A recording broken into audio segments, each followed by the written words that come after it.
Here's what I'm picturing. Armand in there just drawing dicks on a blank sheet of paper. Someone walks in. I'm in flow state. Close the door.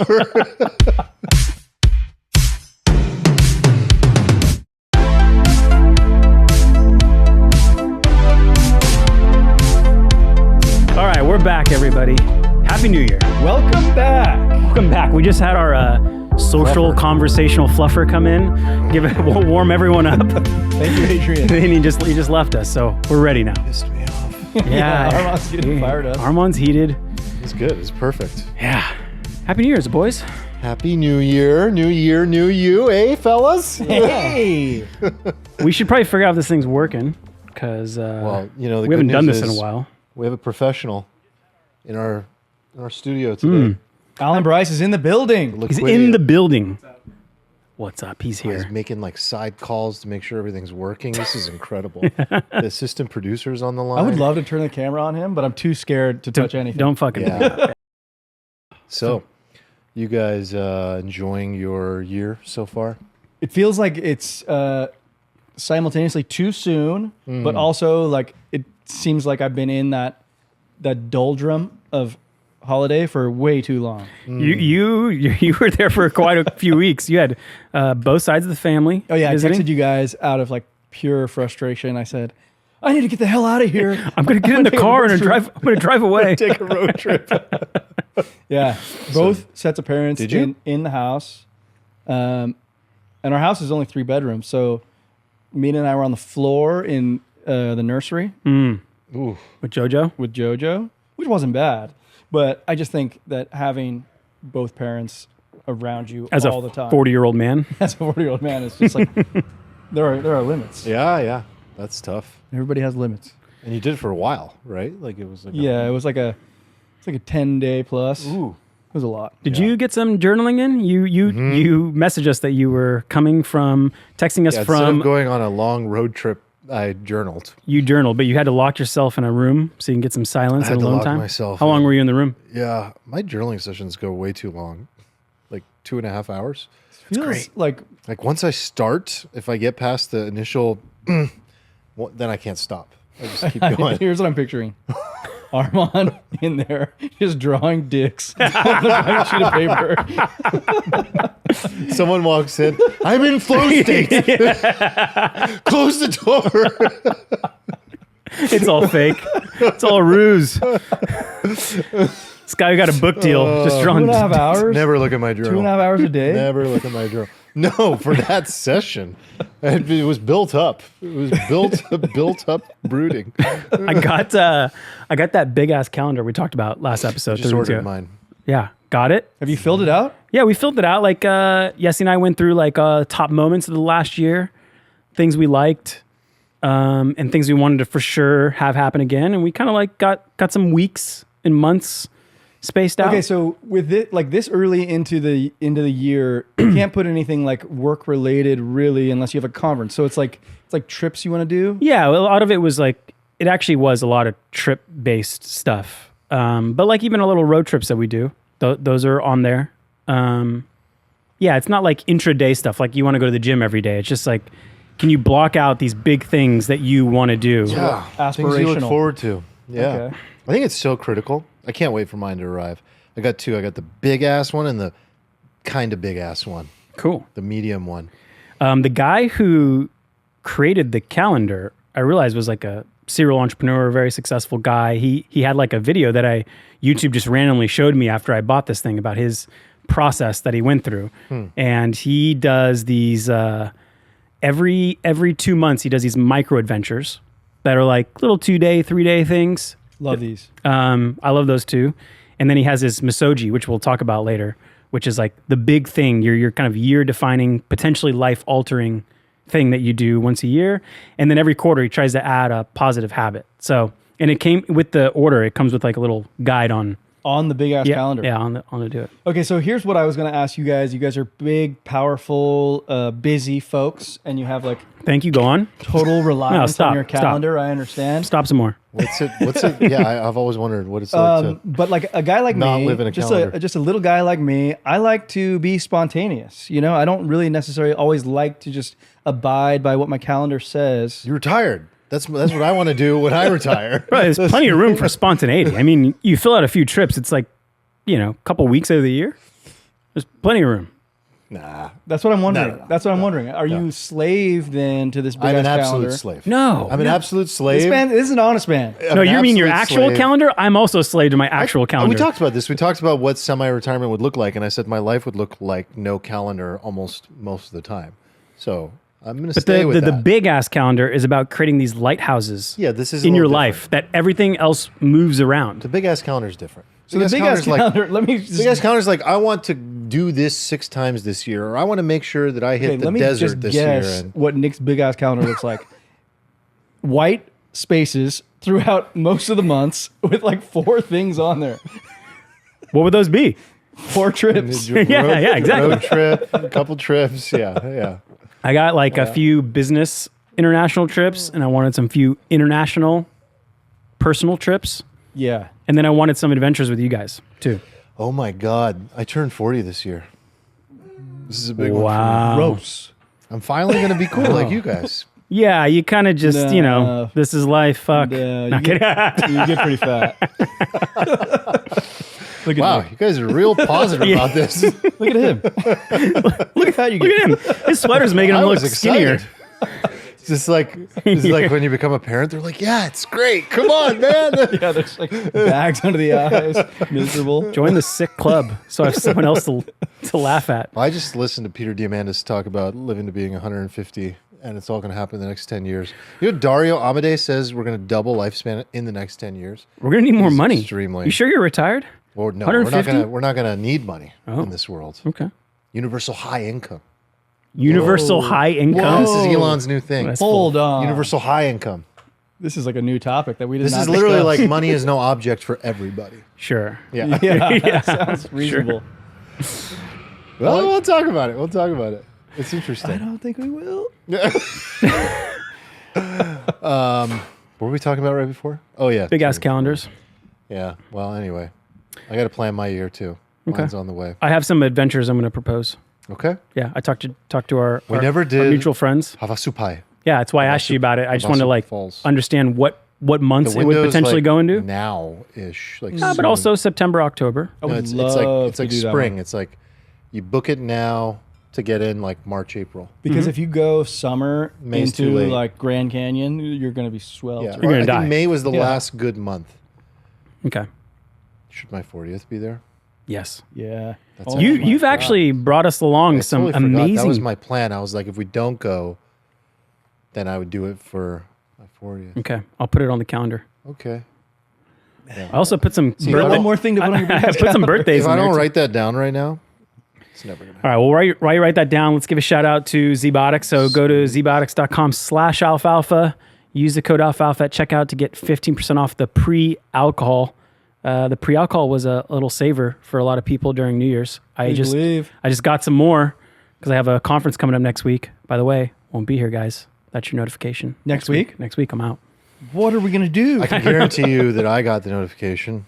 Eric didn't. I actually didn't send it to you guys. This is the notification. no, I I, don't- got it. I don't you operate declined on- the calendar invite. Oh, I I did. don't yeah. operate on a He's not a calendar. calendar, and I saw Nick calendar invite declined. Wow, you actually checked that? It's right there, pal. Well, anyway, the pre-alcohol is the world's first genetically engineered probiotic, and it takes care of a nasty toxin. Acetaldehyde. Yeah, it's a nasty toxin when you drink, messes all in your gut, makes you feel like crap in the morning. So when you drink, that toxin is what creates it in your stomach, and the pre-alcohol helps cure that. So you drink it about 2 to 3 hours before you start drinking, and it saves the day for a workout, a work session, whatever it may be, so you can still stay productive. So I'm going 3 nights in Vegas for this conference, and I'm armed with 3 ZBiotics. Hold on. It's January, so this must be Affiliate Summit, Las Vegas. It is that time again. Yeah. You guys want to come? They just told me, they're like, so you coming? I'm like, shit. Okay, so I've I've been to Affiliate Summit in Vegas. I've been without Nick. I've just like been just because I was like there, or I was there with somebody who was also going, and Nick was like a celebrity.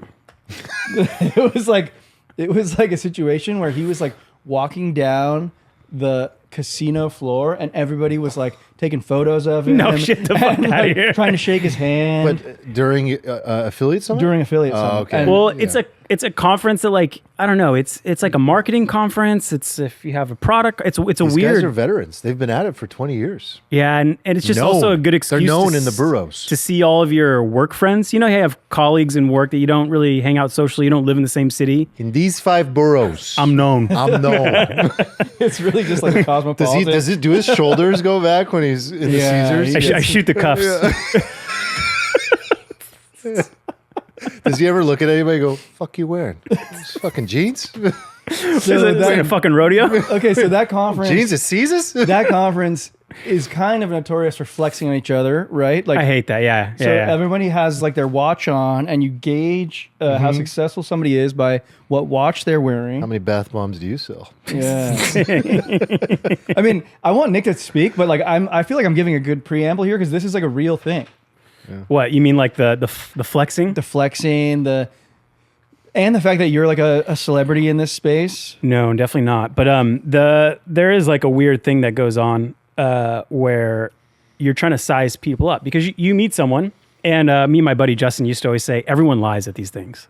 It's like the revenue, Oh, yeah. the orders you're doing, the volume you're doing, whatever. Just like assume everyone's like bullshitting and lying for multiple different reasons. But so some people use the watch as like the true. That's the barometer. Yeah, and it's so douchey and terrible and wrong. They'll like make sure Okay, you so can here's see it. Here's another thing. Put it on the It's table. like you guys are all competitors in the same space. So what I noticed too, just being like I'm like a wallflower, but what I see is like nobody wants to talk about what they're actually doing, but everybody wants to talk about what they're doing to each other, but without saying The real thing. the real thing. Yeah. Yeah, no one's sharing the like recipe. You're not going to go there and share like Like here's the- my alpha Yeah. No, but you'll share stuff for sure. with like the trusted friends, Of course. the trusted in group. Yeah. So anyway, we get some meetings booked and bringing out, I don't know, 6 or 7 people from the team, and it'll be fun. If it was Saturday, I would do it, but I don't know. So- I worked all last weekend. I'm probably going to work this weekend, but they're going like on Monday. It's like a Monday through week- Wednesday, yeah. Yeah, that's not. Sunday through Wednesday. So you worked over the weekend. Oh yeah. Nick worked over New Year's Eve. New Year's Eve day. What are you doing No, no, New no, Year's no. Eve day? He was in here New Year's Eve till 11 o'clock. What's he doing? No, I wasn't. Yeah, you fell said as- so yourself. You're changing the story. What now. are you Pod's doing working New Year's Eve? God, I was so productive. Did you work on Christmas? There's only 2 people here. Did you work on Christmas? No, I didn't. You probably Are you did. sure? My laptop time actually shows Did we get 4 a text, days. Like, what are you guys doing on Christmas? There's 0 on my laptop. It shows 0 screen time for 4 straight days. It was amazing. Okay, so you said that on New Year's Eve day, you're like, what else are you doing? What else could you possibly be doing other than work? I got a good workout in, and then I was like, I'm gonna go get all this shit done. Exactly He that. said those things. What else are you doing? What could you possibly be doing? We planned a trip for New Year's Day for the next 3 days, so it was kind of like this empty His day. big ass calendar was empty. So then we heard from Adrian. Jen was in here Yeah. on New Year's Eve. Yeah, Adrian was not in under here. duress either, on their own volition. You think so? Yeah, He's holding a shotgun. Oh my god! man. I like the start to this pod. Okay, so you guys can make fun of me for my dry January now. Oh, I hate dry Can we get January. that segment? I don't know. This Are you is allowed so to talk about? anti-Eric? You're just not allowed to talk about Of course dry you January can. until it's There's February. a nice little community in our Discord talking about it. You're It's 5 very days in. safe. Is it in the live It's channel? fine to talk about it. If you fail, you fail. Is it I'm talking wellness, about guys? it. No, it's kind of loungy right now. It's loungy. It's like pretty loungy. It's a little wellness and a it's little like a mind lounge. virus. It's spreading. So Eric, can I argue my enemy? Yeah, it sounds like you want to sort of like take my argument out of my mouth. No, I just want to You can see do if it. I got it. Yeah. Okay. So the basic argument is I can't even do it. I'm too excited right now. Your argument, your life is all about balance. So the idea of needing to do anything outside of the Tao, the middle way makes absolutely fundamentally no sense because it's expressing this idea that like if you need to moderate in that one level of extreme, you clearly have a problem or you're not going about this in a sustainable way. So you don't see the value of a respite. You think that the best value is what is the way to operate every single day and just operate that way for the rest of your life. Yeah, a dry January is just like a cop-out for a drunk, I think. It's like there's so many people doing it that aren't drunks. No, but they're idiots. I think here's the deal.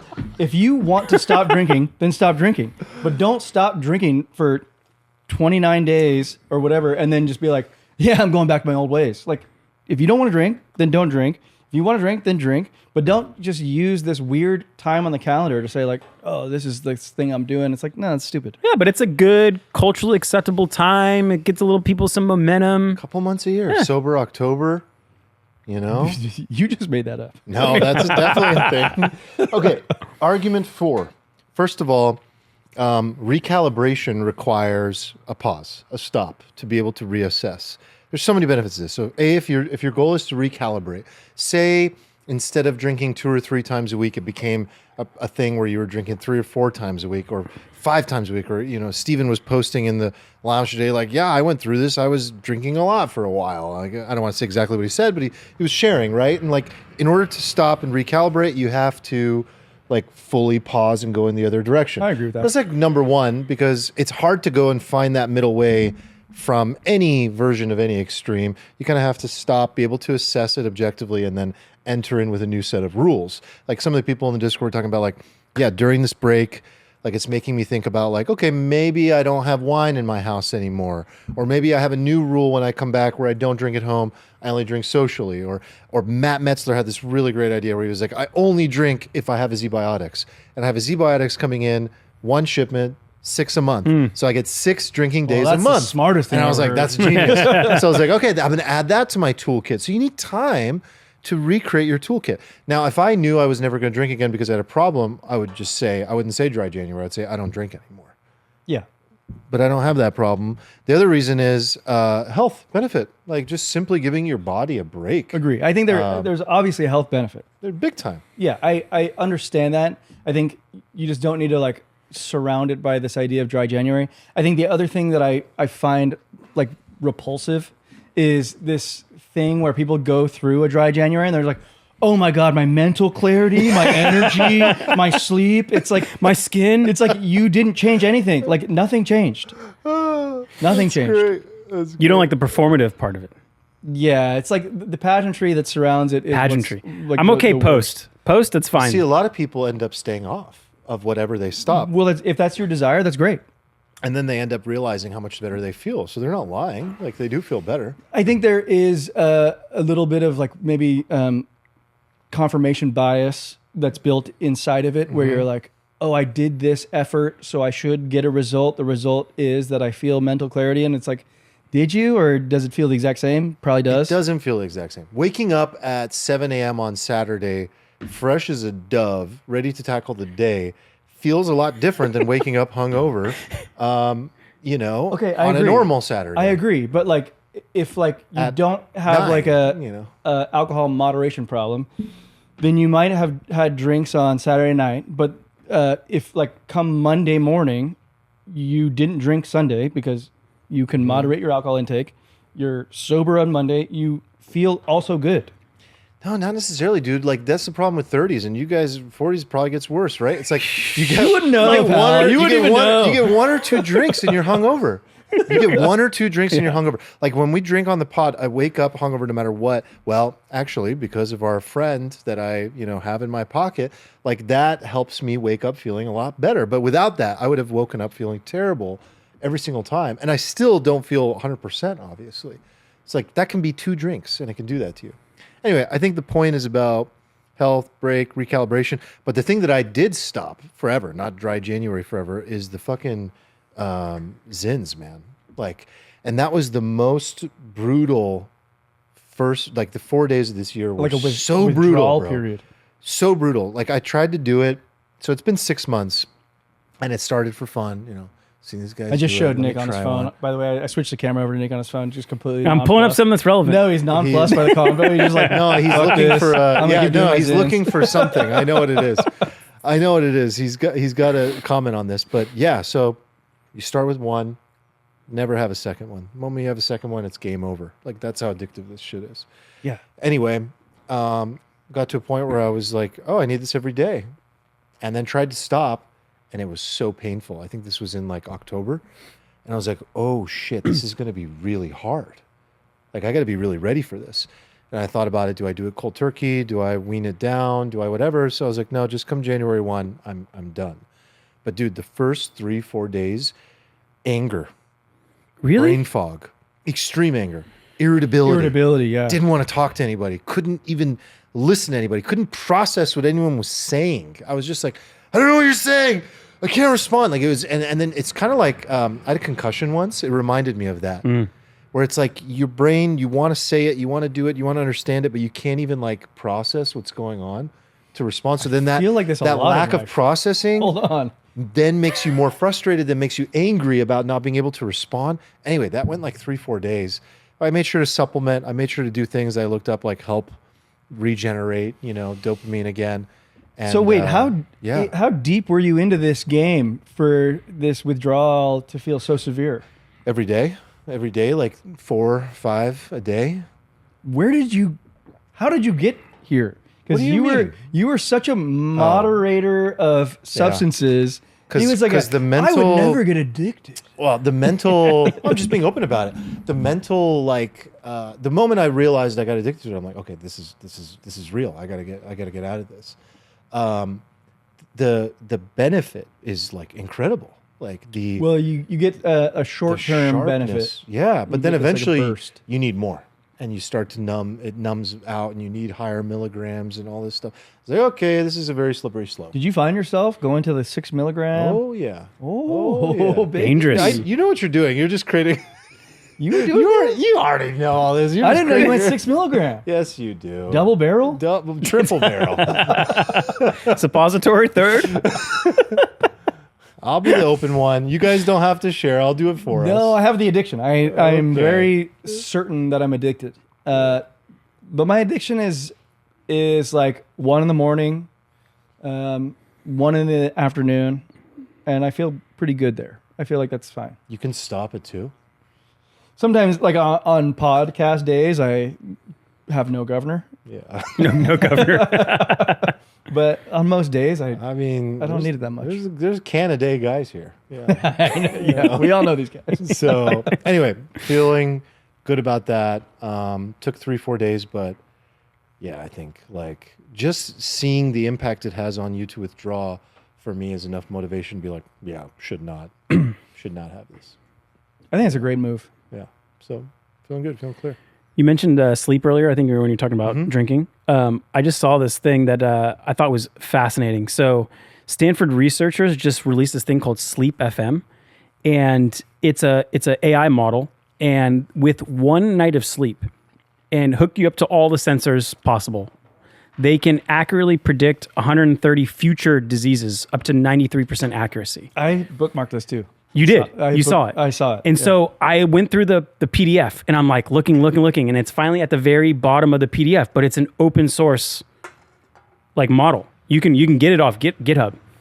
And I think someone should weave this into, productize it. oh my God, like Yeah. what an amazing open source gift from Stanford to be like, Look at this. you can, I don't know anything about this. it, Can I you mean, show it? What is it? if you look Sleep FM, probably on X or even on Google, like it got published in Nature, and it syncs. Now you can't just do it with like your Aura ring, right? It's like brain waves, heart activity, breathing signals, everything. And they said with just one night of sleep, they can predict things like Parkinson's disease, dementia, heart failure, all cause mortality. Oh my God. That's incredible. Anyway, it was something that slipped by, and I was like, wait, I passed by it, and I was like, wait, I'm gonna go back. This is it. This is actually really fascinating. All right, I It's pulled probably it a up. bad article, but Yeah. It's all right. I pulled it up. so it's Nature paper, Yeah. Sleep FM. They just released it yesterday. But wow. here's the thing. I see a lot of these sort of like bold claims come across my feed because I'm like a fitness influencer now. But like this one came across, I bookmarked it. I saw another one that was like cholesterol is actually a marker, like high cholesterol is a marker of longevity. Sure. From like Scandinavians. But this one's actually a model that you can plug inputs into, and it gives you an output with a high predictor. Like the other one was like commentary, they opinion. say 93%, but like, what's the sample size? I mean, is this It's really 600,000 600,000 participants? It's a massive data set. Hours. Sorry, 65,000 participants. Hours. Which So is a lot of participants. That's still a lot. Dude, this was in Nature. That's like tier S tier. like, you know how we've done like Prenuvo, the whole body MRIs that cost like whatever, Couple grand. Yeah, a couple grand. We've done the heart scans that cost a couple grand. Like someone could set these up. But you think this would be better? I think Like people who pay for those would definitely pay for these. Let's just say that this is also a couple grand. Do you think this is better bang for your buck than the Prenuvo? You know what I want to look into? I don't know. I want to look into this because I was just listening to Peter Diamandis interview Elon Musk, and he was like, Elon, like, I don't want what happened to like Steve Jobs to happen to you. Like, you really need to come take this test. And he started this company with Tony Robbins. So Tony Robbins and Peter Diamandis are co-founders of this thing called Fountain Life. And I was like, damn, I got to look into this. And then they brought up what Nick and I did. And he was like, well, I do the full body MRI. And he was like, dude, that's not enough. Like, there's all this stuff that we do that's like, I don't know. I need to look into it. I'm talking like from a very like just barely scratched the surface. Discovery phase. Yeah. Fountain Life apparently is. I feel like if you have the Really additional legit. funds, like Function is a good with some of the add-ons, the blood testing, the whole body MRI, and then I'm trying to remember the heart scan I this did one. that actually gives you like a 3D modeling of your arteries and if there's any plaque in See, there. that one, that third thing that you mentioned, people don't often do, but I feel like that one seems So worth it incredibly because valuable. like you do these calcium scores, they give you a score, but like in this one you can see every artery leading in and out of your heart, the plaque buildup. and you can see like a kind of like a section of it, and it'll show you exactly where it is and is it soft, is it hard, and then you can have a doctor go over with you and just from your experience, you came out pretty clean, right? yeah, clean as a whistle. Thank God. Yeah, right. But if it didn't come out clean, let's just say it was like you had like a problem area. The idea is that can't be reversed necessarily. It can be mitigated. I think if it's like hardened plaque, no, you can't reverse it. But yeah, you can implement a protocol. Stuff or Talking about hard stuff, baby. Oh, okay, yeah, hard stuff. Yeah, you can't reverse the plaque. But like if the plaque hasn't calcified yet or solidified, then Yeah. you can kind of like slow the build or something. You can stop Because You can I think stop you it want with- to get the three big widow makers, which is like cancer, any kind of like heart disease, and then maybe like a dementia / Parkinson's, Alzheimer's, category. And I feel like the whole body MRI should be early detection of cancer. We've had friends, parents who've found early cancer and stopped it because they took that scan. The heart disease one is helps. I think the blood tests also help with heart disease. And yeah, I don't know. So I think that's like the good trifecta. Yeah. This looks legit. It's $20K a year, Whoa. but 10K Found and life. 20K, and then there's even an Epic tier that's enterprise level cost. Sounds too steep for me, bro. No, I think I'm ripe for this. All right, boys. Hey, there's Uncle Tony. Tony's gonna give you a discount. Give me a coupon code. All right. see. Which of our three topics you want to hit first? You want to do like current events and then kind of like go through the rest? Yeah, Yeah. What's going on in the world? imperialism. Imperialism. You want to talk imperialism? So yeah, Maduro got de-iced instead of like sending him out. They like brought him back in. I'm curious what you guys think. Like, I would like to go through the arguments like for it and against it and see what you guys think. I think that'd be fun, at least. Well, can you, for the layperson, give a breakdown of what just happened, what transpired? Yeah, I mean, I think most people are aware of it, but the U.S. government did like a special forces military mission. This was like Zero Dark 30. Yeah, I mean, on one level, just like, holy shit. They went into another country where the president was living on a military base, went in, black bagged him and his wife, and took him out of there and didn't have one casualty. Not a fatality, yeah. One casualty. Okay, so we got Nicolas Maduro. And they shipped him to New York, and he's currently, I think he already showed up in court. He showed up in court. He And his pled- wife. He What was pled that not all guilty. about? Yeah, she was included in an indictment. Okay.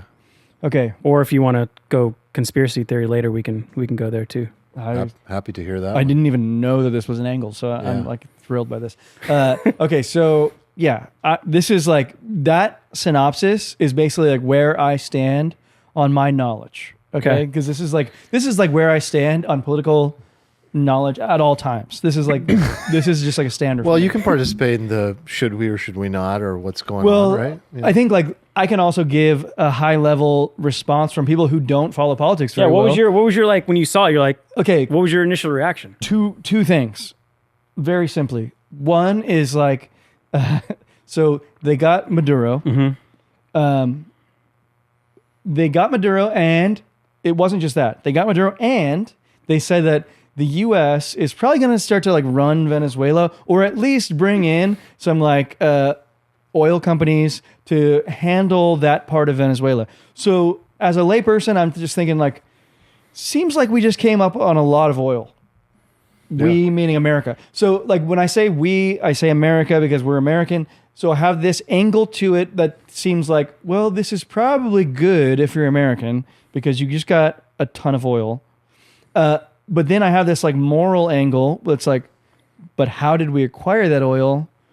That seems highly conspicuous.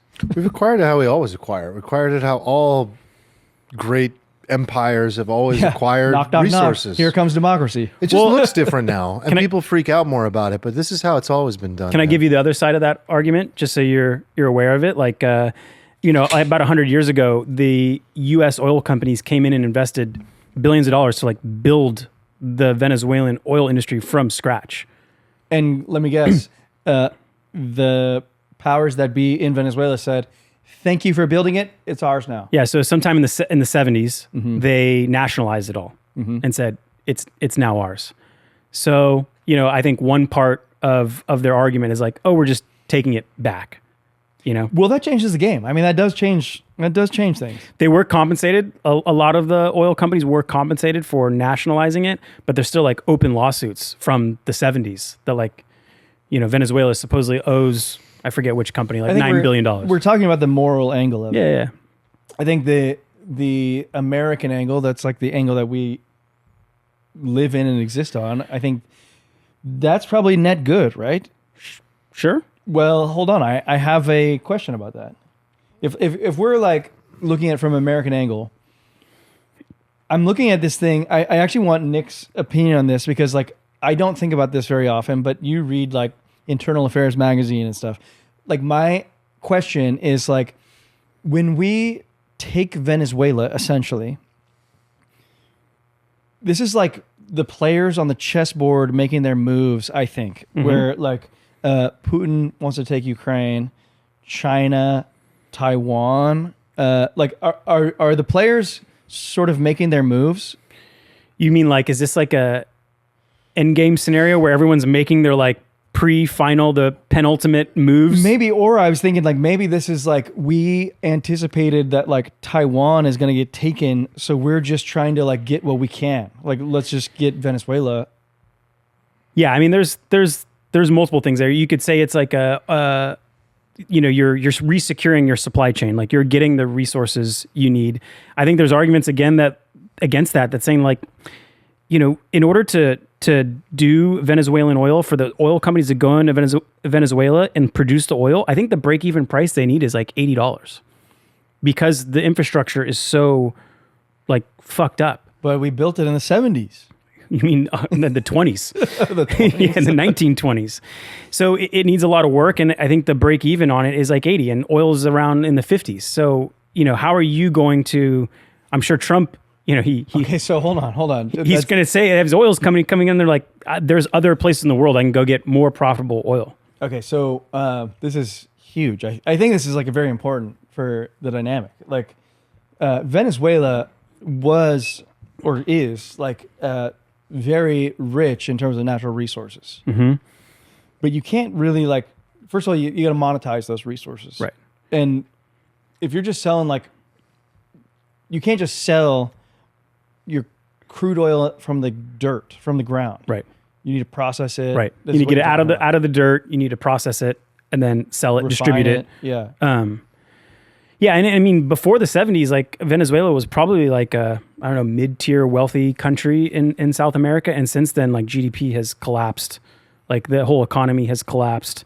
It's kind of like a klepto, state. So I think this is important to ask too. It's like, and maybe this is like too simplistic, but like, why does a country that is so rich in its natural resources end up like totally impoverished? Is that a leak of wealth to the in group like Maduro, or?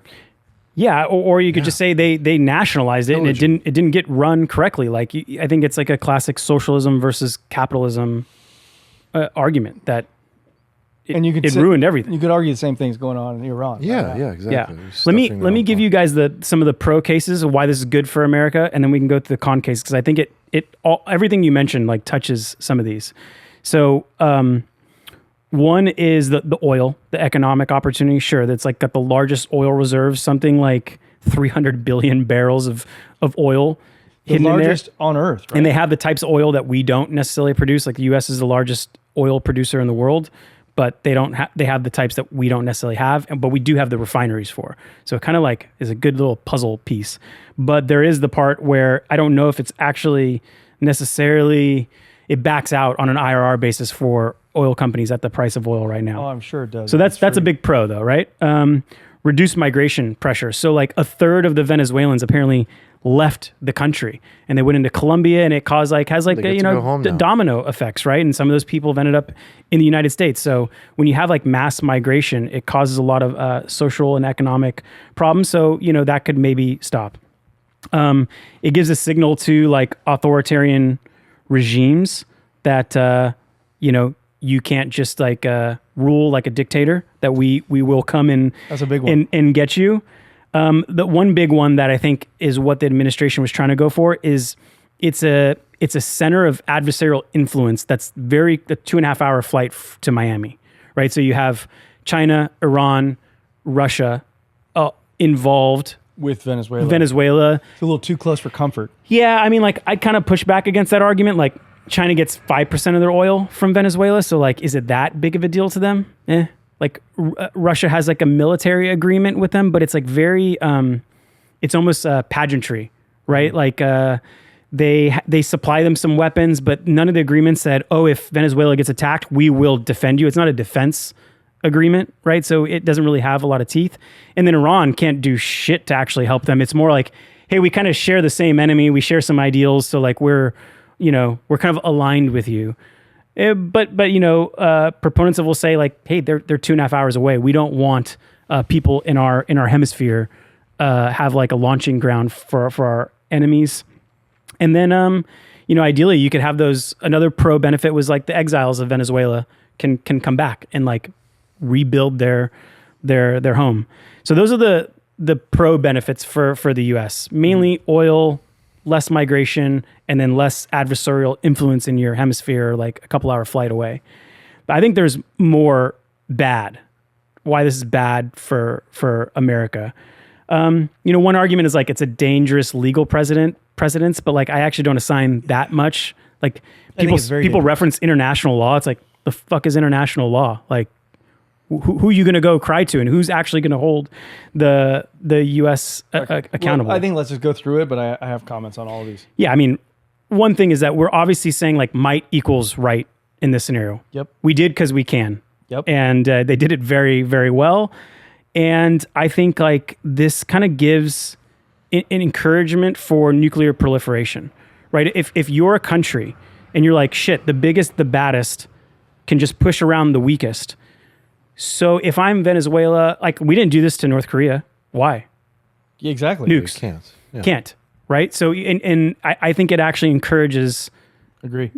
Smaller states to actually acquire nuclear weapons. There's the argument that you have like a potential for prolonged, not just like military boots on the ground, but just instability, right? Like when you shift stuff at the top, Libya is a good example, but they didn't really like do regime change, right? Like same regime is still in there, just I think the president's gone. I agree. I agree with this one wholeheartedly. You kind of empower Russia's narrative, right? Like, because they're like, well, no enemies, or you get to control your own hemisphere. Well, they would like to control Ukraine. I think the biggest one is China in Taiwan, right? Like China's social media like popped off, was like, oh, we can learn from this. Oh, you can just do that. You can just do it. And if you're going to do this, like, comeback of like the Monroe Doctrine or a modernized version of it, which, the big powers get to control their hemispheres. Well, China looks at it and says, well, this is like a very good example to learn from when it comes to Taiwan. And we don't want that. And as American, what is more impactful, that we have access to my life every day, that we have more access to oil in Venezuela, or the fact that this might increase the likelihood that China invades Taiwan, and for 2 years you might have China was going to do it anyway. Well, okay, this was my thought, dude. All we did is beat them to it. So to Nick's point, it's a race. We prefer to have go get access to the semiconductors. I agree with Nick, but I think your point is right. That's like, this was in response to knowing that Taiwan invasion's incoming. Someone's sitting there holding a gun saying, let the games begin. And the U.S. is sitting there going like, well, I already know what move he's going to make. So I'm going to go get mine now. Yeah, let me just go get the one that it gives them a model of what to do and how to do it. You don't want to do that to the U.S. Like, who gives a shit about Venezuela? For an American citizen, you don't give a shit about Ukraine. That has zero impact on your life. Venezuela, zero impact. So why make that the move you make when actually Taiwan would impact all of our lives? Like, remember in 2020, there was like a chip shortage? There was like for like 6 weeks, there was a chip shortage. Like the U.S. car manufacturer market almost got crippled. Okay, so in just 6 weeks. So I agree, but we've been making every move that I've been following has been in anticipation of this. Which is so good. It's like bringing Taiwan Semi to Phoenix. It's bringing Intel into like the global manufacturing landscape. It's like, this is all in defense of China. And when do you think Taiwan. that'll actually be like usable? Usable? I don't know. You know as well as me. I think probably better than me. It takes a long time. Over a decade. That expertise. But Taiwan Semi is on our shores now, operating. So like, I don't know if they're building like the high end chips, but they like are building their plants here. So that is like at least an escape valve. And we're leaving a whole other huge topic out, which is the whole Greenland NATO situation right now that we should definitely, throw into this. But if you zoom out, the whole thing is like, and we can react to the pros and cons, but like, I'm kind of like you, Eric, where I don't read about this stuff. But I what was your first reaction? Like when you saw it, were you just like, I was like, holy shit. Yeah. I mean, the way I look at this is like, everything is unraveling and the game is changing and the chessboard is flipping. And it's all been in the works for a while now. This is not a plan of just sort of like reactive, emotional. This is very strategic, very planned. And all these chess pieces fit together like very cohesively. And so I think the big thing that we're seeing is a shift from this like multicultural, harmonious, globalist perspective on everything, where the U.S. is the superpower and takes care of everybody and empties its pockets to keep the world secure, to like, hey, what have you done for me lately? And Trump has been the first one in his first term to look at Germany and look at NATO and just be like, this is wrong. You're getting pillaged. You owe me a lot of money. This doesn't make any sense. This is a bad deal. This is a bad deal. You say you're an ally. What are you doing for me? And then what are you doing for me? And so then he was like setting the stage in term number one. Obviously shit went down, didn't get in the second term. And then now he came in sitting there for 4 fucking years, furious about exactly what he was going to do.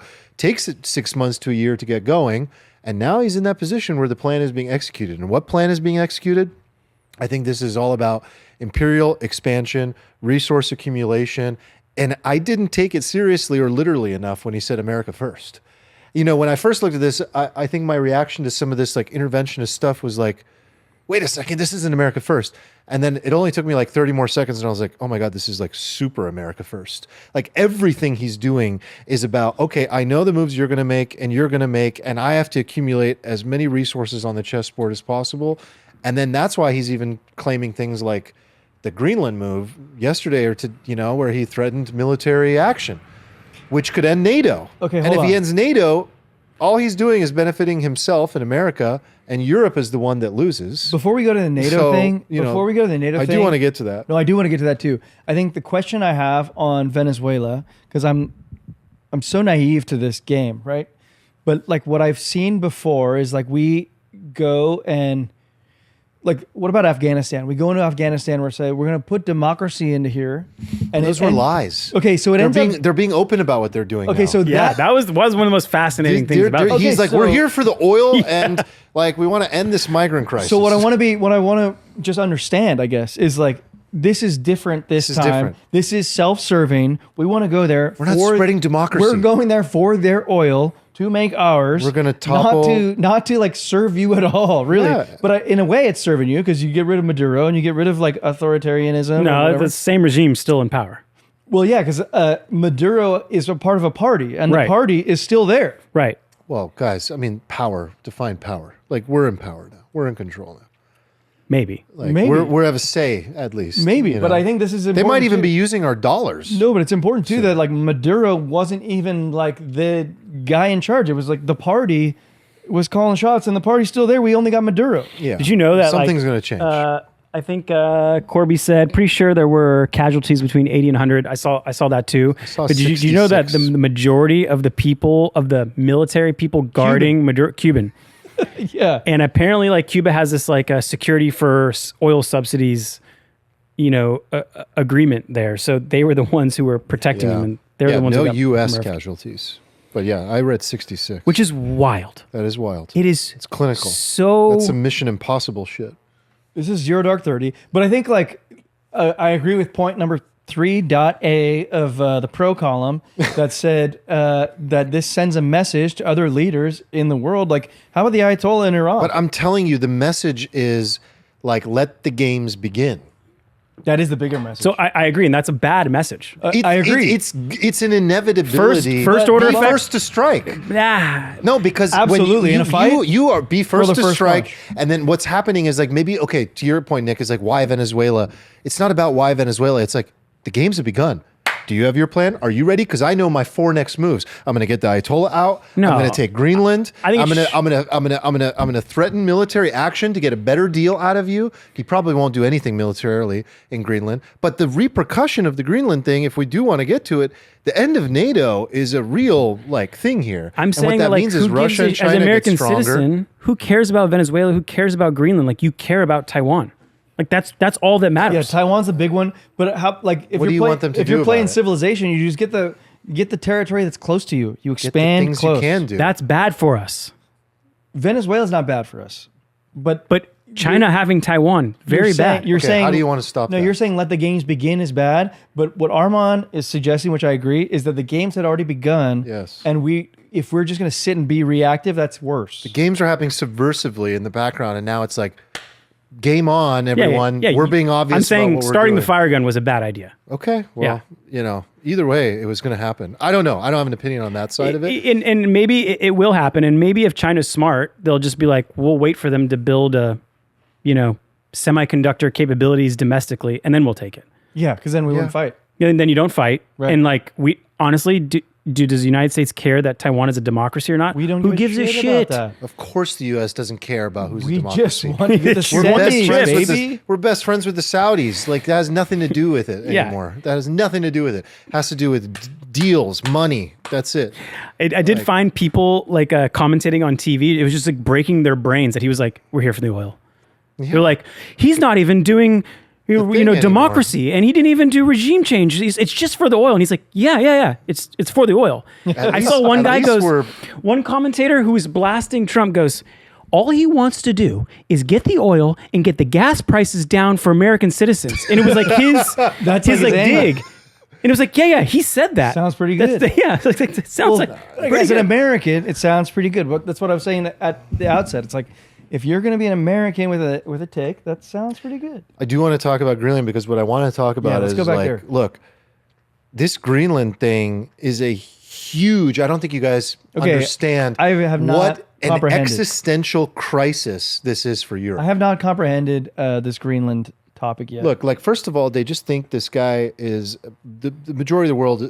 A lot of it thinks this guy is an absolute buffoon and doesn't make any sense and has no class and does whatever the fuck he wants. Which a lot of those things are true. Mm-hmm.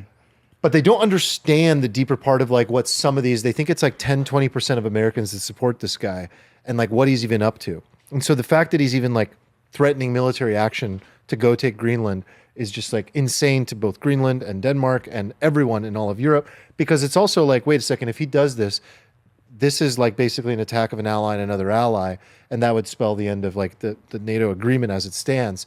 And the end of NATO means that everyone within Europe in general has to draw inward, has to care about the resources that they have, can no longer rely on one another, needs to get like an arms race going, needs to think about real threat. This benefits China and Russia tremendously. They have a smaller wall to fight. Like the whole thing, the game dynamic changes so fast for Europe.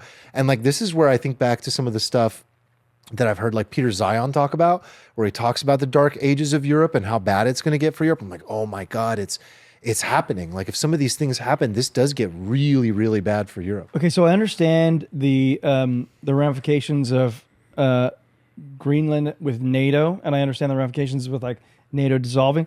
What is the strategic benefit of getting NATO for the U.S.? It's like shipping lanes. You mean getting Greenland? Getting Greenland? Oh, sorry, yeah, Greenland. It's like shipping lanes through the north. I- No, it's to ICBM protect ourselves warning. against China and Russia. It's so you want to have You want to have detection anti-missiles. and shoot down capability in Greenland for ICBMs from Russia and China. Also, like commerce, right? Like you want to have like economic claim to those like those waterways. You There are don't. You want to have resources freedom of to- navigation, right? You don't want to like someone to say, no, I own this. So I thought the waterways were kind of obvious, right? It's like it's a pathway to go. Yeah, But then I wasn't thinking about the ICBM defense. for sure. It's the chess thing. It's like, okay, what are Russia and China going to do?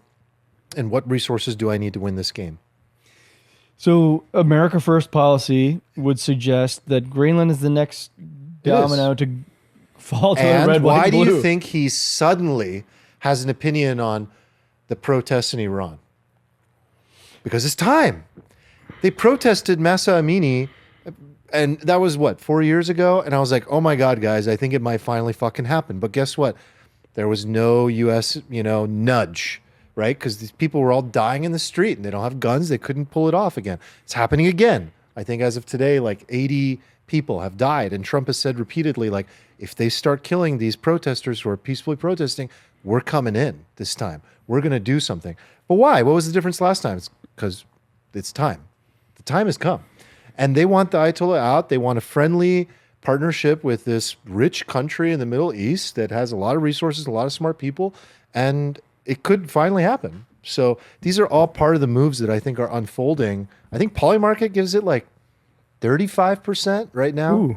That Yeah, 35% will be odds. out by summer. Boys trip in Tehran. I really would love a boys trip in annual. Tehran. Annual trip. Okay. So Yeah. 35%, the Ayatollah will be ousted in 2026. Yeah, no, I think it's higher by the end of 2026, like maybe 50. I read he's got the But escape. dude, this different this time. These protests are like real. They're changing street names to Trump in Iran right now. They're like talking like, come save us, please. Like do something, like help us get this motherfucker out. Poor bastards don't have guns. No. This is like the manifestation of what we talked about in Guns and Porn episode. It's like when you don't have guns, you are under the thumb of the people Look who at have what guns. happens when you don't have nukes. We talked about that. Now look what happens to your own citizens if you don't have guns. Our military is like really good at these like surgical strikes. Like it's so Yeah, we're not good at the big wars. Yeah, and like I read something that initial bombing of Iran's nuclear sites was actually meant to be like a month-long bombing campaign, but we actually don't have the munitions to have a prolonged bombing campaign, and we're really good at these. And like Ukraine sucked a lot of our ammunition already out. So we just give our javelins over and there. like Iran wouldn't be like this like surgical war. I think it would be like a protracted thing. It'd And be terrible. There's mountains. There's in World War II, we had like, you know, the car companies just spitting off tanks and munitions like nonstop. And they were not, you know, very advanced, but they were just like good enough and just a lot of it. And so that's the only thing that's missing, you know, like from our military is like the ability to have like a prolonged... World War II. What I'm having trouble with is the dichotomy of the world getting so exciting and good and advanced technologically, where you have the founder of Anthropic saying we're going to double lifespan in 10 years. I think that's overestimating it. And then you have AI and you have all this stuff happening. And robots are going to take over and universal high income. And then on the other hand, you have all this stability that has existed since World War II with NATO and with Europe and the peace and harmony that you've mostly seen, and health and longevity and education, and everything is just up and to the right and improving safety, and wars are down and everything. It's getting flipped on its fucking head, man. Like this whole thing is just changing. So is this the fourth turning? I think we're starting, yeah, for sure. Yeah, it feels like it. Do you think if all the heads of state were, you know, under the age of 55, we would have this or no? Like, is this like a generation thing? Like, we just have a bunch of the old men in charge who... No, I think this has been... I think this has like been embers that have been sort of like waiting to catch fire for a long time. It's so funny how like sometimes everything just goes down to like the basics. Your geography, the resources you have, the like population that you have, and can you fight, and can you produce for yourself? Can you run independently? Exactly. Yeah. And I think you go through periods where people are okay with their station, given those resource constraints, and then there are moments where everybody seems to wait, I'm not okay. I want more, and everybody. At the same time. That's the default move. That's the I think people maybe think the peacetime move is the other one, but I think the peacetime normal move is like the imperial expansionist, like Spain, Portugal, the Netherlands. If you look back at history, it's like when you're thriving, you're kind of imperial expanding at the same time. The peacetime is actually just like you have your thumb on everybody. Market. Yeah. It's like bull market is like accumulating, moving, like setting up France with all of its, you know, colonies in Africa and everything. Like, would you buy Greenland bonds if we bought Greenland?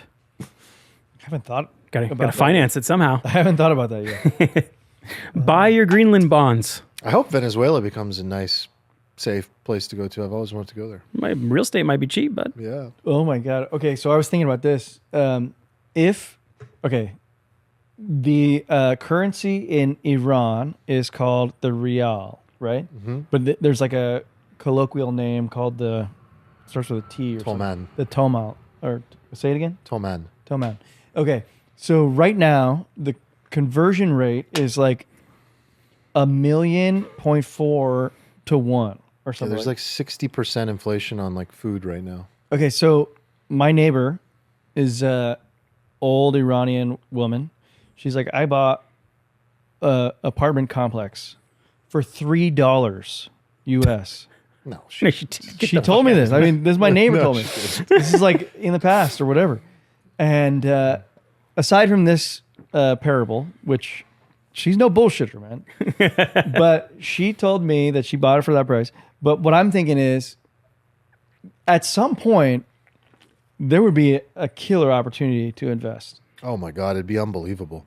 You talk about how much brain power has been locked in both Venezuela and Iran, but in particular in Iran.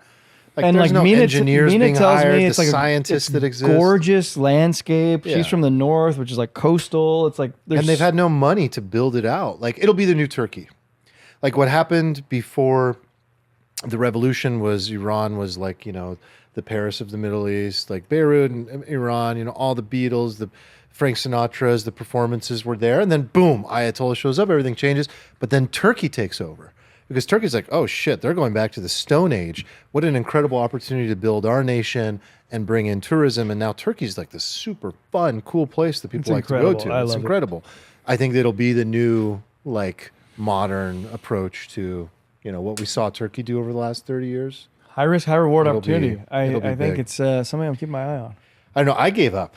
I was like, after last time, I was like, I don't think it's going to happen in my You life. get a little too hyped up last It's a time, you cry think? wolf Yeah. situation. You can't Yeah. cry wolf so many times. Yeah. How old is Ayatollah? He's Who old cares? as fuck. Kill If him. he dies of old age, what happens? Like, does Just someone else another take his one of these place? clones Okay. jumps in, yeah. So you actually need like a true overthrow. Oh yeah, they're not going anywhere. This is like a regime. Like there's 8 There's a people in pipeline. line. You know, Yeah. it's like a whole machine. And they try. You know, they killed the president. The helicopter thing didn't matter. It doesn't change anything. You know. Woof. Yeah, they've got to leave. Okay.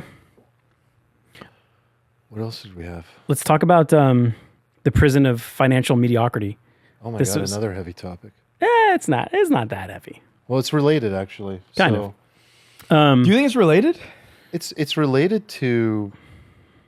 Yeah, in a sense. I don't know why I was thinking about it earlier. I think it's related to this like generational nihilism Yeah, that's really interesting absolutely. about the world. Like it's related in the sense that the dichotomy that I was talking about of like how both of these kind of like everything's amazing, but also like catastrophically like scary and bad at the same time. And like when you're 15 and you look at that, which so yeah, what we're talking about is this article on X that I'll went pull it up right really viral. 15 million views. The Prison of Financial Mediocrity. So I think it was written by a Zoomer. It's written really well. And did you read it, Nick? Yep. And it basically like talks about all the things that we know and we've talked about a lot on this podcast, a lot actually, but like in one really great essay. So in particular, I think it's interesting for someone to read that doesn't know the psychology of the nihilism that Zoomers are going through and why they behave the way they do. And I think it's a lot bigger than I gave credence to before. I was like reading along with, in the Discord with Rizzy and Marty recently, talking about like, this is not just some like cult niche movement anymore. This like Nick Fuentes stuff. Like this is like this is our political future, you know? It's Yeah. like the ideas that these are founded on. Yeah, we should describe a little bit what the article says. Yeah, I'm bad at doing it. So You do I'll that. give you a quote from it. I think it's a good starting point. The author says the traditional path to wealth accumulation is closed, not difficult, closed. When boomers hold 50% of national wealth while comprising 20% of the population, and millennials hold 10%, despite being the same share, the game reveals itself to be fundamentally broken.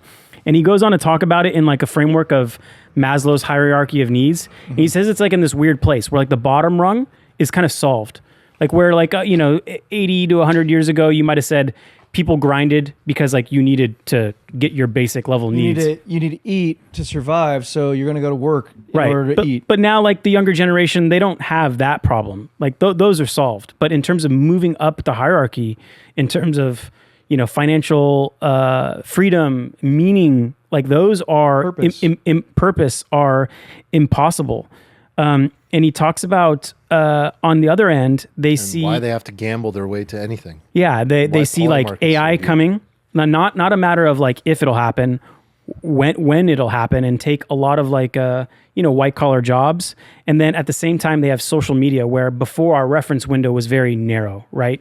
And now it's infinite and oftentimes fake. And so you have the basic needs, but then you're often comparing yourselves with like everything that should have been in your life. Yeah, you'll never feel like you're sufficient Right. in the world because you always have this thing that's being shown to you that's like out of your reach. Yeah. So you see, you see like, But he talks about the only place that people have any real agency is the casino. correct. And that's really interesting psychologically. He's like, I don't have any agency in the work world grinding at a company, but in crypto, on Polymarket, the casino, I have some level of agency, even though I know I'm gambling. So a few more quotes real quick, and then we can talk about it. So he says economists call this convex utility in losses. When you perceive that you're already losing, you prefer a small chance of getting back to even over a certain moderate loss. Absolutely. And he says for a generation that sees no realistic path to these things through conventional means, the expected value of a moonshot starts looking better than the expected value of grinding. If your base level is treading water forever, like not being able to own a house, for example, then a perceived 5% chance of escaping is mathematically attractive against 100% chance of staying stuck. Yes. Okay. So I love that last point because it like, I think we need to like, that was like a wall of text. We need to like illustrate that problem on a more tangible basis. So like everybody can see that like the younger generations are having a hard time getting into the housing market. Mm-hmm. Like I even had this conversation with my parents last night as we were like dining. I brought up, they were like, what are you going to talk about on the podcast tomorrow? I brought up this idea and I was like, so have you noticed that like young people like can't get a home anymore? And they're like, I totally see this problem. This is the issue. The issue is that like asset price inflation has benefited those who hold assets, but not the people who don't hold assets. So the young generation is supposed to work and acquire assets, but those assets have escaped them. Mm-hmm. They've escaped them, so they can't get them. And now they're looking at a future where they've been told to like educate yourself for the future, save for the future. There is no future for them. What do you say to the retort that a boomer might say, which is like, well, all this money will soon be yours? I think this is what's going, like, this is the out. The out is the out. So, like, is that the calm down, like, don't worry, it'll all work out in the end? Not if Peter Diamandis is right and everybody lives to 200. Yeah. It's like, well, give me some of that now. Like, let me buy the house now. If you have 3 homes and, you know, you live in a 4,000 square foot place for 2 people, like, what the fuck? I mean, the generational transfer will be enormous. It'll be enormous. If Peter Diamandis is wrong. Well, it'll be enormous. It's just a matter of when. Yeah. But in the meantime, the reason I don't think that argument works personally is because you can't have a generation that suffers for any period of time, because that period of time of suffering will create chaos, mass and it just won't work. Yeah. Well, disillusionment, like, black pills, being eaten up on sidewalks. Like, it's what his just not gonna conclusion is illustrates what the disillusionment is like manifesting itself as today. Is that like the young people? What's the? It's like the convex. Whatever the phrase long is. degeneracy. Long degeneracy. Yeah, that's So what he people said. You're left with no choice. The logical choice from a cognitive bias perspective is just gamble. Gamble. Like go for the Get moonshot. back to even. Going for the moonshot because your future is so grim that like you have. Yeah, because the pure logic is like, don't gamble because it'll get worse, but no one wants to stay at a -10. Right. So like and the gamble move gets me back to a 0. I'm guilty of They're this. just trying to get back to 0. I'm guilty of this, but I'm like part of a boomer class, I suppose. Like I'm guilty of telling people like, don't go into the meme coins. This is like negative EV. This isn't worth your time. But he demonstrates the fallacy in that. It's like these people don't have the luxury of what I had, which is like you can like save and compound. Yeah, Steven's given this advice. He's like, embrace convexity. You need to, because what are you going to do? What else are you going to do? But on the other hand, I will say in my own defense is that I've this is just for me to feel good, is that I've pointed out that there's like better ways to gamble than on the meme coins, and I think like playing options game in stocks is higher probability, higher magnitude. Of course, and one of the ones that he mentions in terms of like gambling is entrepreneurship. Like out of his list that he gives, that's actually a healthy one. Great one. You know, he talks about polymarket and That's a crypto natural and, one too, because if the jobs are harder or more boring or less needed, people will naturally be drawn to more entrepreneurial Yeah, things. it's funny. I think I told you school is becoming just a social experiment now. People So it's know like, that, like, why? Yeah. Why? Just start a company. Start a company now. It's funny. I think I told you guys I've been listening to these this financial advisor does interviews of people who retired early, and it's like a couple of years, sometimes 10 years after them, and they talk about like, what did you expect to be what it is now? But anyway, in one of the episodes, the financial advisor says, you know, let's look at what a lifestyle would look like with about $10 to $15 million. And he walks through what it's like, and he says, well, the only people I've encountered are either people who got massive stock rewards, equity grants for being a high value employee, or they're an entrepreneur. He's like and he's listing, goes, no, actually that's it. He's like, inheritance could be another one, but he's like, that's rare. But he's like, yeah, those are actually the only ways I've found people with that much money. Ownership.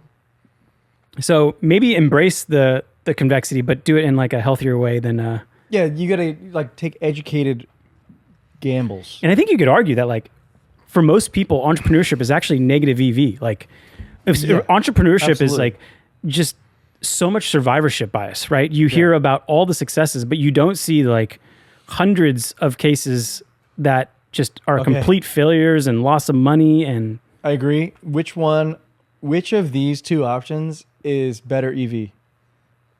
Trenches of crypto Twitter or entrepreneurship? Entrepreneurship is better EV? Yeah. Yeah. I don't think that many people are cut out for. There's a real compounding that exists in entrepreneurship. There's no compounding in well, and there's no get rich quick. no. Like, again, that's, if you've heard of it, you In give it, entrepreneurship, if you can Yeah. think of 5 things where people got rich quick in entrepreneurship, again, survivorship bias, like it's like the exception, not the rule. But I think the failure rate is higher in entrepreneurship. Like Yeah. in crypto Twitter, in the trenches, it's mostly a coin flip. I don't don't think know. That data is misleading. It's kind of like the data when they said like all the AI pilots are failing. It was like, okay, so what did you do exactly? Yeah. Like, did you have a real forward deployed engineer like working on this? Did you even know what you wanted to do? Or did you just say, we're going to have a pilot for AI in our company? That's and then exactly it failed? where I was going to go. Like entrepreneurship is stay in the game, learn from the game, keep building. I don't see how you lose long term, but I also have a sickness. I don't believe in like failure at all because I think failure is like, no, the guy just gave up or fucked up or blew up. And most of the cases are like, they didn't even actually start. Or they started, but it was like, 5% of their time. What do you mean by that? Like a lot of, when you said, oh, the failure rate's higher. Yeah, if you include all the people, like, oh, I tried to start a business or I want to start a business. And then you look at them just 5 years later had and a it's like, fleeting desire. yeah, fleeting desires are different than like, okay, I'm going to burn the boats. If I fail, my backup plan is going to live on my mom's couch until I like can find a job and like get it back on my feet. Yeah, And don't get me wrong, people fail, but I don't think it's 90%. Okay, so I wanted to point out one of the things that you read off. The first thing you read off is that the conventional path to wealth is closed. not even that it's hard. It's not It's just hard. not it's closed. possible. Is this true?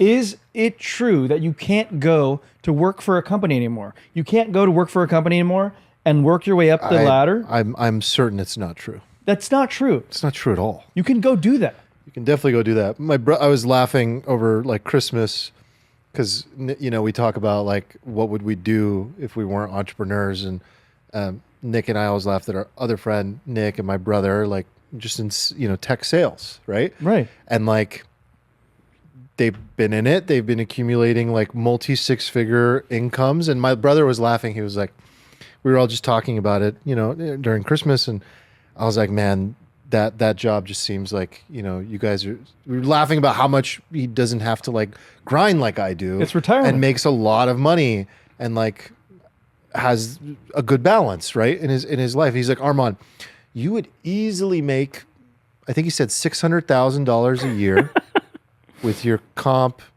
your commissions, your boss. He's like, I know many people like you. You would crush it. Just based on your hunger, your capability. Yeah, you would do it. Like I know you'd be like enterprise rep. You'd have these accounts. with no stress, no actual. I know exactly like the level of work You'd have like do. a killer work-life balance. He's like, you'd get $600K, and then you'd probably leave that job every 2-3 years.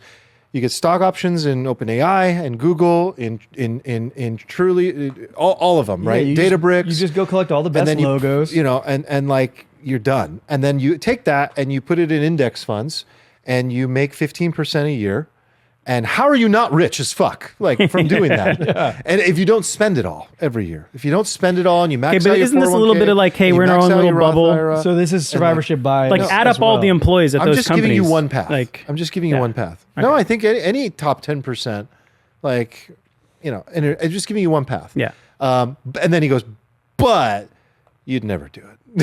And he's you like, would you never do it. either quit or get fired within 2 weeks. Yeah, you would never do it. But He's like, you I could never do wonder if this is available to the middle of the curve. Like, can the middle of the curve get a job like this? Because the American dream was sort of like the middle class, white picket fence. Like, is that dream dead? I don't understand. Engineers are in demand. Product people are in demand. Sales people are in demand. Like, it's tech. You need to go into tech. And then you have a new industry, a new class. So here's my real question. Let's talk about like more majority. Are those trades role jobs, like becoming an electrician, a path Yes. to being able to like play this game and make it at all. Like if you could make 100K, 150K. 150K a year, yeah, they do make good money, and then invest that in the stock market, Right. not too risky. Can you be okay? Can you still win in this game? I think so. So I guess I like don't know. here's something we talked about on a previous pod, which is like you don't become, if you want to succeed, you don't become married to your dream. You become married to the idea of success, and you find whatever path you can get there to succeed. And I think like I admired you guys because you are examples of people who will succeed. You'll find any path to do it. Entrepreneurship is the path, but like I think under different circumstances, you might be an electrician and just be like, I'm gonna make 150K a year, I'm gonna invest it, and then I'm gonna do this other path. I think you can be okay doing that. I really do. I think you don't have to live in San Diego. You can live in Ohio. You can live in Kansas.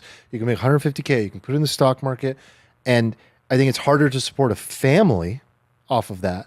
But I think you can What about do buying it. a house? I mean, look, houses in some parts of the country are 300K.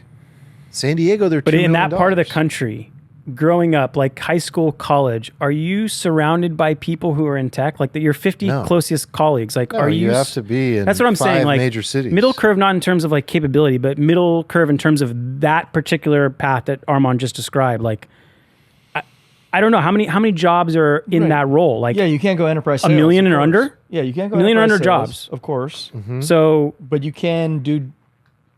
other things. So are we plumbing. talking about like the middle of the curve? But even with those guys that are going the tech route, like their days are numbered probably because AI is coming for all of them. Depends on the role. But yeah. I think it's a matter of when, not if. Yeah. Yeah. I mean, eventually that applies to everybody. But maybe not like I suppose it applies to everybody. But like there's a longer runway for those folks that are like working hands on. Oh yeah, big time. Um, Or relationship based. Relationship based has a long runway. Like I think enterprise sales, that's why I bring up that example, is like it's got a long runway. But it's a very like niche segment that's It is. hard to get into. It is. and you know, granted, both those people had to start cold calling. Yeah. In a bullpen. It wasn't like, here's your account so you can start making 200 grand. And you a got year. to perform. You got to like Yeah. prove yourself. It's not like Yeah. they just hand 600K. But both those guys do play a lot of golf in the week. A lot of golf. out. They still lose in Nick golf still trips beat to 'em. people who don't play, but it's weird. It's weird. We call them exceptional. Yeah, we're call them exceptional. They're not- God, I hope they're listening. So I guess to close it, like gamble. So I think That's- like that's yeah. your financial advice. like Just what kidding. this guy's saying is that That is a joke. It's actually a reasonable outcome of the economic situation at hand, but I don't think it's a death knell. I don't think it is.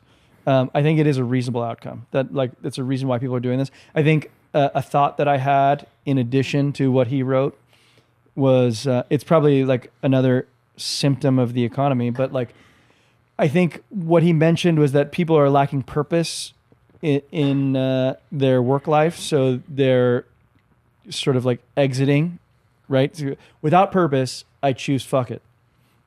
I think something that I noticed, I became a parent within the last year. People are foregoing starting families longer and longer, and I think this is a contributing factor to people Obviously. feeling like less purpose. Yeah. Oh, I see. So it's Yeah, like big time. Yeah. I think people are starting families later because of the economy, probably, Which then leads to lacking purpose, which then leads to more degeneracy. yeah. Big time. But he didn't mention the family element of it. But I think like if you are a parent, you have a purpose every moment of every day, basically. Mm-hmm. And I think these people who lack purpose and are just going long degeneracy, it's like, you know, back in the 1950s, you would have a family of 3, 4, whatever, and you would not be lacking purpose at all. Do you guys see those charts? It's like they ask each generation, how much money do you need to make a year to be successful? And I think it's like, you know, boomers are like 80 to 100K, millennials are like 100, 125K, somewhere around there. And then like Gen Z is like 500K a year. Yeah. It's like the bar chart is just like all the way out there. And I don't know if that's real, like that's, from they what they actually- feel, or is yeah. it just that, they are so consumed with what could be, whether it's social media or otherwise, that like their expectations are just so high. And think about us when we were like 20. It's like, how much did you want to make then? You're like $1 billion or $100 million or $10 million, whatever it is. Mm-hmm. And then as you get older, it's not that you like are lowering your standards. You're just realizing that like, oh, I actually don't need much more to be okay. Now, it would be nice. Once you start to experience money, it's less of an illusion Yeah. and it's more tangible. Yeah. Okay, so I liaise with some older folks. Like I would call them like, yeah, I correspond. Okay, so I hang out with some older people just through natural walks of life. And like those guys, families, whatever, would tell me the stories of their struggle, like how they worked 3 different jobs simultaneously, would like shop off coupons and like put stuff back onto the shelf because they're like, we can't afford, half of this stuff, so we'll put it back. So there was sacrifice even back then. It wasn't like homes were just handed out to you. Like people sacrificed back then. I think what I'm seeing now is that, like you guys have mentioned, the willingness to do that is lower because you have like this inundation of like what life should look like. Yeah, Like you've been the trained consumption The Instagram beautification of what life should look like has like gotten people off of like this idea of like, no, you should sacrifice in the short term for long-term benefit. That's not me trying to like poo-poo away the fact that like owning a home now costs like 10 working years of life versus 3 back then. Right. But I think there's an ideological shift in addition to the truly quantitative shift that has taken place. Yeah. Well said. Yeah, I agree. It's a really complex web of stuff going on. I'm wondering if this fourth turning that we're talking about, like in the previous segment, like ends up manifesting itself in a turning on this plane as well. Like in this financial realm? Yeah, like does this whole like high politic sort of realignment, does that actually end up trickling down to a realignment of like how people live? And is that the real fourth turning? I don't know. I don't know, but the calamity's increasing and the chessboard is flipping. That's for sure. That's for sure. You guys want to talk about Misogis? Yes. Is that how you pronounce it? I don't know. Bryce? Can we? Misogi? Misogi. You wouldn't Misogi? pronounce it with a hard G? Yeah, well, how else would you do it? Misogi? Misogi. Well, yeah, it depends on, I would have to see the katakana or the kanji to know. Okay. I can't read the kanji. But so the traditional definition is like this purification ritual with cold water, usually done on a waterfall. It's not supposed to be pleasant, but it like cleanses you of your impurities, right? But the modern definition is like your Misogi challenge that you might do. And Bryce, it's- have you ever heard of this term? The challenge? Yeah, the Misogi. Is this what you needed? Is this- Misogi? So, well, yeah, if it's the gi, it'd be gi, misoji. Okay, first of all, Bryce is the whitest guy I've ever seen in my life. Get this round, man. He can't speak. He can't speak this language. That's really impressive. So You like can make sense of the- that? Misogi. Misogi. I knew it. All I right. knew it All right. along. You knew it. You're right. But the modern definition is like a single year defining like difficult challenge that might potentially alter your kind of life course. This was a whole new concept for me. Is this new? I never heard of new it. thing I'd for you never heard guys of it too? either. Never heard of it. I love it. Like I know the idea. Like I've thought of this before. I'm like, what would be something epic I could do this year that's like hard and scary, but I never had a word for it. So I've looked back in my life and I'm been so like, glad this is like a thing. 2015. Oh, that was the year that I took CFA exam. That was a fucking hard year. every year should have one of But every these. year should have your Misogi. Misogi. Misogi. Misogi. good. Yeah, So I mean- what is yours? Well, you do yours every day. Like building a company is fucking hard. It is. I don't think that counts, though. No, it doesn't count. It definitely doesn't count. I don't think it should come from your core occupation. I agree. It's supposed to be a personal challenge, and it seems like it's not necessarily. I think it could be not work financial. craft related. Like it could be financial. It could be like I'm going to make $10 million this year by doing X, Y, and Z. I have a clear path to doing it. I don't just know. need to do Yeah, I these don't know if things it's every that. day. It's not as good. It that seems way. like it's more like physical endurance challenges. It could be like a Creative. psychological, social challenge. Like, okay, I'm not going to be on Instagram for a year. It could be a creative one for sure. I think if it was going to be professional, it should be like craft oriented. craft oriented. Be like, I'm going to learn to be an electrician. I'm going to get that's certified exactly as an what I was electrician saying. this year. I get Become a professional electrician. Yeah, these are good. I have one, but it doesn't feel like I'm being pulled that this is the year for it. It needs like another year or Let's two. throw for around that some one. ideas. Just throw Well, it I out want there. to. I want to play the piano, Okay. but I want to do it in the first year that my oldest Rumi also get her lessons and learn together. That'd be fun. She's turning 3. I think I want to do this at like 4 or 5 at least. I don't know. Tiger Mom would start at 3. I mean, we did start at the cabin. Okay. Like last week. How did you start? You know, there was a piano. We just started playing. But I mean, to Smashing start, whites? smashing. Sma- She was smashing singing and C. singing and learning. She was learning. She was like, it goes higher here and lower, and it was I interesting. suppose that's where you start. Yankee Doodle. So, that's one, but I don't have the one for this year yet. My buddy Daniel texted me about hiking Mount Shasta in Northern California. It's like a 2-3 day hike. It's a 3-day? Yeah. I've never heard of that. In the snow.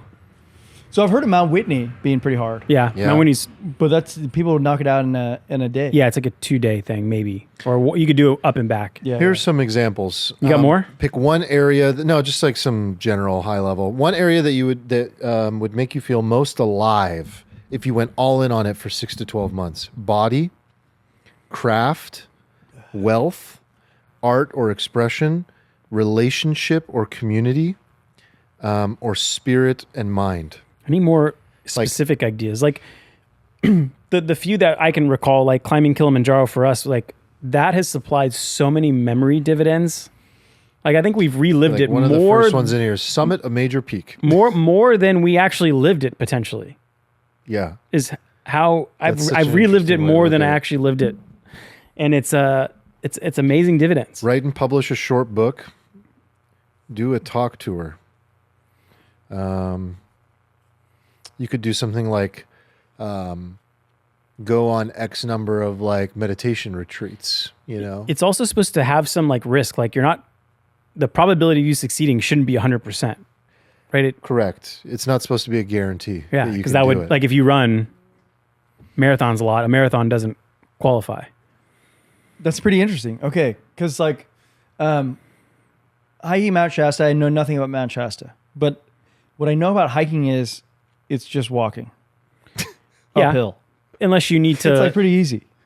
in the snow, unless you need to put the clamp-ons and the ice pick and Well, that's pretty gnarly. yeah.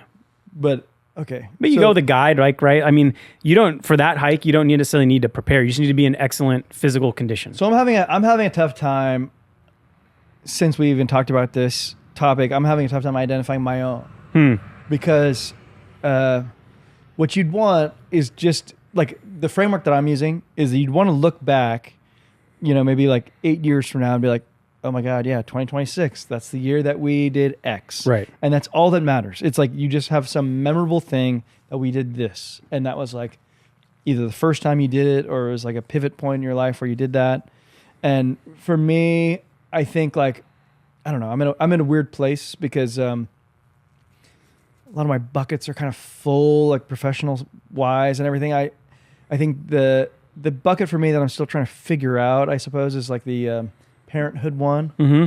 And, you know, something that we're struggling with is this idea of like being tethered with our kid, you know, like we feel like we've lost our freedom. And I want to sort of... You have. You don't feel. You just, you just have. Yeah. Okay. I totally lost whatever freedom I had. And I think I want to regain that by like taking my first international trip with a 1-year-old, I suppose. But like that also doesn't feel like some big, like, it feels like 100% probability that I could succeed with it. So it You may doesn't not feel- enjoy it, but you'll get there and I back. could do it. But like that to me seems like something that I would look back and be like, oh, that was the What if you first- did a health do one? it like where we're going to live abroad for a month, or we're going to go 4 times this year, Would be and we epic. have to spend a month abroad each time. Or But is something it like a that. group thing, or I thought it was supposed to be like a personal thing, Yeah, like where you're not necessarily dependent true. on other people to do it. You can do it with other people, but your own success is not dependent on someone else doing something or not. Okay, doing so something. should this Misogi also be kind of like smart in a way, like meaning it's like measurable, I think actionable, specific? culminating in an event is particularly useful, right? In like a game, a competition, an event, a thing, right? Like, so if you wanted to, like, I want to lose 10 pounds or whatever, like it should culminate in some kind of like competition or event. Get Right, you in 'cause, a little like- bikini and do a little Because you wouldn't bodybuilding. like remember 10 years from now, like that's the year I lost 10 pounds. Yeah. that is a great no, not at example all. though. Like someone was like, "I'm going to get on stage and do a bodybuilding." Bodybuilding, competition." like that would be. I've known people who did that, and it's like they go through an epic transformation. No doubt. Yeah, Big time. But I don't want to put my little wiener in a thong for you guys. Ooh, pilgrimage, Camino de Santiago, that's a great one. done with a single question you carry the whole way. That's a in vow Spain? year. Yeah, it's in Spain. A Yeah. vow year. Pick one vow: truth, sobriety, anger, media consumption. Keep it for 12 months. These are good. I mean, what I did want to do, but I don't understand if it counts, is 10-day Vipassana silent retreat. That one qualifies, right? Does it? Because Yeah. you're saying like it's something you need to work toward, and I like that there's a risk of failure and it's scary. But what am I working toward? It's just a date on my calendar and I just show up. I think so. I think that's okay. Okay. But like I saw on the list, like a silent retreat. And I definitely which want to do that. Vipassana is like the. You want to do it? Let's do it together. Well, I don't know if I want to. First of all, you could. No, you wouldn't You talk. could never do it. You don't. Gonna put money on it? See, now I need stakes. I've heard it's like incredibly painful. Painful. Not be speaking fine. for 10, Be a 7 Well, 10 it's, days. it's No. physically painful too. Yeah, because you're also 'Cause you're meditating and sitting. You're a sitting lot. for Yeah. like 8 No, hours a I day. You- would love it. No, you wouldn't. You go fucking I crazy. will do one I in my bet- own home. Oh, I bet you could. No way you could do I'll it. just play FIFA. You would. You Yeah, would. no, that doesn't you would cry qualify. uncle I won't first. speak. It's perfect. There's no It's phones. literally a joy. There's no phones. All I want to do is play FIFA uninterrupted for 10 days. Just Okay. let me do that. Journal every day is like. Does that count? Yeah, because then you'd have this thing. You could just. Is a have your- habit tracking thing like? Does that count? I think so. It doesn't sound like good. Doesn't It's good. culminate in an event, but it could be like No, a it book doesn't of your journals culminate. that maybe you give to your kids later on. Oh my God. I just came to this realization that I'm going to do a Vipassana on my own terms. Party of one in a hotel room with my PlayStation. I mean, you should call it that. You should definitely. be You should the definitely best call it 10 days that. of my What happens when you have life. to order room service? What are you gonna do? No, I won't eat. I don't need food. I just need FIFA. All right, I want to hear other people's. I want to do Misogis. the Havasu Falls for sure. We would remember that for sure. And That's then so I much want to fun. do. Incredible. I'm leaning toward doing either Philippines or Scotland for my birthday. I thought you were going to do the Havasupai Falls for your birthday. Well, maybe both. That's like with Erica. Are we coming? Are we going with? Yeah. You're, I feel like I'm coming. so- Yeah. well, I think like close to each other. Like the falls is a 4-day thing, Okay. and then Scotland or Philippines is like a week and a half. Sounds cool. I'm in. Yeah. Thanks, dude. Thanks for organizing. The friend that organizes is the friend we all need. Yeah. All right, guys, that was fun. Well, I want to hear people's ideas for their misogi. Yeah. Bryce, you got one? Yeah, tentative. I want to do the lower 48 Lower on a motorcycle, lower 48 states On a motorcycle. on a motorcycle. like in one go. Oh my god. Motorcycle Diaries? Something like that, yeah. Damn. How long would you expect that to take? Over a month? I guess it depends on how long you were making time. Yeah. Each state. That would be When I was in Bhutan, we kind of like crossed paths with these guys doing a bike ride throughout Bhutan. I could get on board with that. Yeah, and it was like 5 of them, and they had like a support van that was riding behind them, and they would just cruise around the. Were they wearing the spandex? No, Okay, these are my favorite people. I have a gripe. wait, spandex. Are you sure you mean leather? Right, leather. Sorry, motorcycles or bicycles? Oh no, not motor. was bikes. No, they were motorcycles. Oh yeah. Engines. Okay, sorry. Yeah. So I have this gripe. I need to get off my chest. I have this gripe with bicyclists. Why do you wear that stupid outfit? Because you look fit. Just wear clothes. All non-bicyclists dislike bicyclists. Just And wear normal bicyclists clothes. dislike anyone in a car. Yeah. I'm a cyclist, but I get upset with people with like the spandex with the Gear. logos all over it. Mm. You can be a bicycle enjoyer. Yeah, what's with the logos? Why you gotta wear all like that? your Just wear clothes and do the bicycling. well, It's not that hard. No, because Children do it. it's like Well, it you have helps them chafing. You might have chafing if you wear regular clothes. I don't know. There's probably a reason. Wind resistance. Yeah, people are so weird. I'm not saying it looks good. I'm saying think people are wind weird. resistance. It's like, why do you wear that?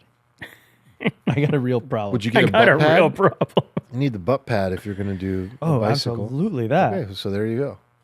The butt pad needs the spandex. Yeah. Okay, I'll allow that. You can also wear them under your normal shorts. Yeah, you can. That's what I do.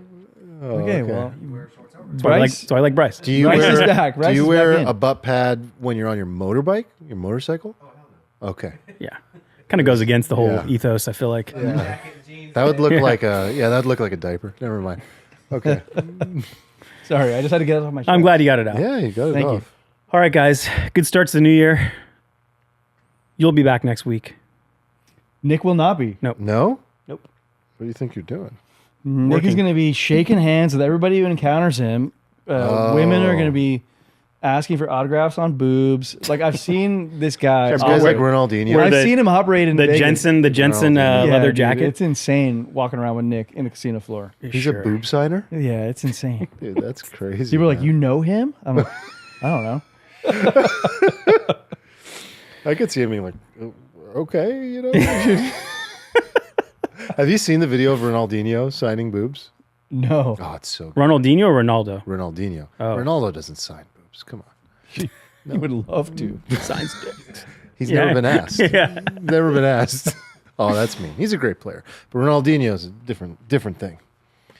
All right, guys. Thanks Good everyone for stuff. joining. Like the video if you haven't. Subscribe to us on YouTube. The boys will be back next Wednesday, 5 p.m. PST. fun. It was very on alfalfa. YouTube. That was great. Oh, great. Very Good start to the year. Yeah. All right, guys. Thanks for joining. Talk to you later. Later.